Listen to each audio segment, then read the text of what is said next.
அனைவருக்கும் வணக்கம். எளிமீன் வெளிமீன் குறி சாருமராயராதலின் சுவாமி விவேகானந்தர். இன்றைக்கி என்னென்ன பழங்கள் எங்கே வருதுன்னு பார்ப்போம்.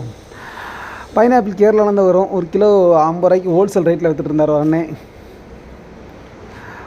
இது வந்து காஷ்மீர்லேருந்து வரக்கூடியது. இது வால் பெரிக்கான்னு சொல்லுவாங்க இந்த பெரிக்காவை. இந்த பெரிக்கா நம்ம பெரிக்கா வந்து கொடைக்கானலேருந்து வரும்.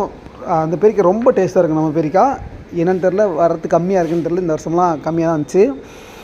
1 கிலோ 40 ரூபா 50 ரூபாய்க்கு தான் கிடைக்கும் நம்ம பெரிக்கா. இந்த மாதத்தில் வந்து ஒரு 1.5 கிலோ 100 ரூபாய்க்கு விற்றுருந்தார். சாத்துக்குடி வந்து ஆந்திராவிலேருந்து வரக்கூடியது. சாத்துக்குடி ஆந்திராவிலேருந்து கோயம்புத்தூர் மார்க்கெட் வந்து, கோயம்புத்தூர் மார்க்கெட்டில் திருப்பூர் மார்க்கெட் வரும். டேரெக்டாக ஆந்திராவிலேருந்து கர்நாடகா மார்க்கெட்டுக்கு வரும். கர்நாடகாவிலேருந்து திருப்பூர் மார்க்கெட்டுக்கு வரும். மாதுளையை பொறுத்த வரைக்கும் கர்நாடகா மகாராஷ்டிராவிலேருந்து தான் அதிகமாக வரக்கூடியது. 1 கிலோ 100 ரூபாய்க்கு மாதுளை விற்றுட்டு இருந்தார். இந்த ஆப்பிள் ஹிமாச்சல் ஆப்பிள்னு சொல்லுவாங்க. இது சிம்லா ஆப்பிள் பேர், ஆனால் ஹிமாச்சல்லேருந்து வரக்கூடியது. ஆப்பிள் வந்து 160 ரூபாய்க்கு விற்றுருந்தார்.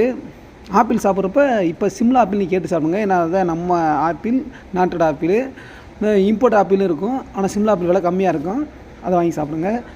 தர்பூசணி ஒரு ரீட்டைல் ரேட்டு 30 ரூபாயும், ஹோல்சேல் ரேட்டு 20 ரூபாய்க்கு.